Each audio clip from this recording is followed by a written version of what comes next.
Hello kids, today we will start with the business studies topic, that is the forms of business organizations. Now let's start. First of all, I'll let you know what is a business. Now for business is an economic activity in which production, consumption, distribution, all these things are involved. All the things are involved for the goods and services to earn profit. Our main aim is to earn the profit. Okay. ना जब ये business हम कर रहे हैं तो may be हमारे पास किसी के पास ज्यादा फंड हो, किसी के पास कम फंड हो, तो ये फंडिंग की वजह से हम लोग क्या सोचते हैं कि let us make a group and do some business, right?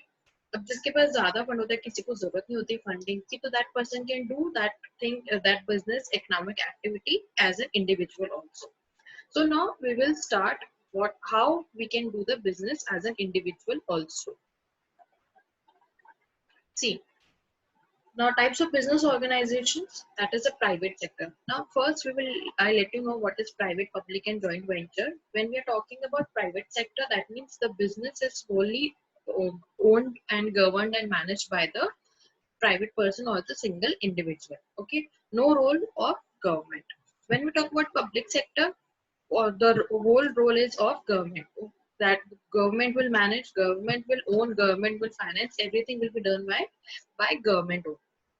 Now, when we talk about joint venture, in this, there is a partnership or there is a deed between the single individual and as well as the government also. Okay. Now, here we will start with the private sector. First is the sole proprietorship. Now, by the name such as solely sole means अकेला. That means the individual person, अगर उससे वो खुद ही अपना finance भी कर रहा है, अपने business को, अपने business own कर रहा है, manage कर रहा है, that is sole proprietorship business. Next is joint into family business, that is जो हमारे पेरेंटल बिजनेसेस होते हैं किसी किसी के, वही अगर हम यूज में आगे कर रहे हैं, आगे बढ़ा रहे हैं, that is joint into family business. Third is the partnership. Suppose 3-4 people are ready to do some business, okay, or 3-4 friends are there who are ready to do some business. Like for example, you can go for like Vedantu or some sort of sites are there who are IITians, or now they are establishing some their own joint ventures. ठीक है, तो ये सब लोग क्या कर रहे हैं, पार्टनरशिप करके अपना एक बिजनेस चालू कर रहे हैं. ठीक है, and for this they need to sign a partnership deed also. Then we have joint stock company. Joint stock company में private and public, that means private is single and public is for government. Company is a very complex structure that we will discuss. And cooperative society, now in this the business is done but for the welfare of the society. Okay. Now after this we will start, first we will discuss about the sole proprietorship. Now what is sole proprietorship? I already told you that by the name only we can come to know that sole means अकेला. अकेला person अगर उस business को own, finance या control कर रहा है तो वो क्या हो गया, सोल प्रोप्राइटर हो गया. नाउ अगर उसके अंदर, उसके बिजनेस के अंदर प्रॉफिट हो रहा है तो वो भी उसी का ही होगा, सोलली उसका होगा. और अगर लॉस होगा तो सोलली उसी का होगा, वो लॉस भी वही बेयर करेगा और प्रॉफिट का भी हकदार जो होगा वही होगा. ठीक है. Now what are the features? Now let's talk about the features. First is the single ownership. Now अकेला है तो of course that person is alone, तो only individual वही है, उसी की ओनरशिप रहेगी. Next we have the control. Control भी उसी का होगा, जो भी डिसीजन मेकिंग होगा, जो भी, अगर सपोज मेरा बिजनेस है, I am the sole proprietor, तो अगर मेरे को मेरे बिजनेस में क्या इन्वॉल्व करना है, क्या हटाना है, प्रॉफिट अर्न कैसे करना है, ये सब डिसीजन किसके होंगे, मेरे होंगे. No separate legal entity. Business और बिजनेसमैन एक ही होगा. ठीक है, इसके अंदर कोई भी अलग पर्सन नहीं होगा. Next is unlimited liability. That means अगर सपोज मेरे बिजनेस में मेरे को अगर कोई बहुत बड़ा लॉस लग गया हो तो और मैंने किसी से लोन ले रखा हो, तो उसमें क्या होगा, मेरे जो भी डेट्स कैसे क्लियर होगा, मेरे पास तो बिजनेस में कुछ नहीं बचा, तो अब लोग क्या करेंगे, मेरी पर्सनल प्रॉपर्टी पे they can have their own ownership. वो अपना हक जमाने लग जाएंगे कि you need to sell your house and you have to pay our debts. Next is the no legal formalities. That means उसको स्टार्ट करने के लिए, मैनेज करने के लिए या बंद करने के लिए कोई बिजनेस मतलब एज सच कोई लीगल फॉर्मेलिटीज नहीं चाहिए. Sole risk bearer and profit recipient. मतलब अगर जो सोल, जो भी काम होगा वो सोल ही होगा। दैट मीन्स अगर प्रॉफिट ज्यादा होगा तो वो भी उसी को ही करना पड़ेगा, और अगर लॉस होगा तो वो भी उसी को ही बेयर करना पड़ेगा। ठीक है। Now next we will come to the merits and demerits.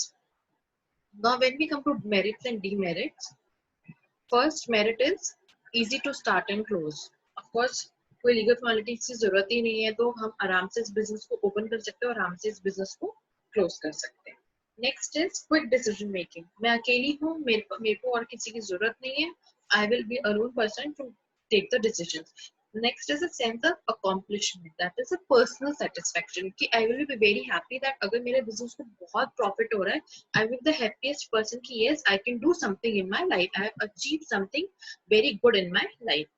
Next is the unlimited liability. In the case assets of business are not sufficient to meet in debts, the personal property can be the thing to pay the debts. ठीक है। No legal formalities, कोई legal formality की जरूरत नहीं है। And last is of course अगर risk होगा तो भी जो भी लॉस होगा वो भी मैं ही बेयर करूंगी, और जो प्रॉफिट होगा वो भी मैं ही उसके मजे लूंगी। ठीक है। Next is the demerits part. Now managerial ability. Now as you know that now businesses are very competitive market, right? तो उसके अंदर हमें out of the box thinking करके एकदम अलग आना पड़ेगा। ओके। तो हम अलग कैसे आएंगे अब? तो उसके लिए हमें मैनेजर्स की जरूरत होती है, मगर हर एक पर्सन के पास में मैनेजरियल एबिलिटी नहीं होती है।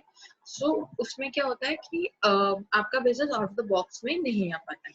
सो हम इसके अंदर एक डिमेरिट ये है कि अगर हमारे पास कोई अच्छा मैनेजर नहीं होगा तो हमारा बिजनेस अच्छा नहीं चल सकता। Next is unlimited liability. Limited financial हमारे पास कम होता है, बिकॉज जितना पैसा मेरे पास में होगा मैं उतना ही लगा सकती हूँ। Then we have a sole trader compels him to avoid risky and bold decisions.